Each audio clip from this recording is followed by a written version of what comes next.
پھر جب تم اپنے حج کے کام پورے کر چکو تو اللہ کا ذکر اس طرح کرو جیسے تم اپنے باپ دادوں کا ذکر کیا کرتے ہو، بلکہ اس سے بھی زیادہ ذکر کرو۔ اب بعض لوگ تو وہ ہیں جو دعا میں بس یہ کہتے ہیں کہ اے ہمارے پروردگار ہمیں دنیا میں بھلائی عطا فرما، اور آخرت میں ان کا کوئی حصہ نہیں ہوتا۔ اور انہی میں سے وہ بھی ہیں جو یہ کہتے ہیں کہ اے ہمارے پروردگار ہمیں دنیا میں بھی بھلائی عطا فرما اور آخرت میں بھی بھلائی، اور ہمیں دوزخ کے عذاب سے بچا لے۔ یہ وہ لوگ ہیں جنہیں اپنے اعمال کی کمائی کا حصہ ثواب کی صورت میں ملے گا، اور اللہ جلد حساب لینے والا ہے۔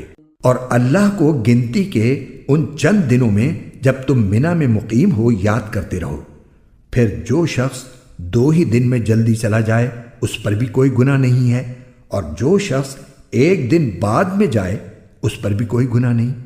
یہ تفصیل اس کے لیے ہے جو تقوی اختیار کرے، اور تم سب تقوی اختیار کرو اور یقین رکھو کہ تم سب کو اسی کی طرف لے جا کر جمع کیا جائے گا۔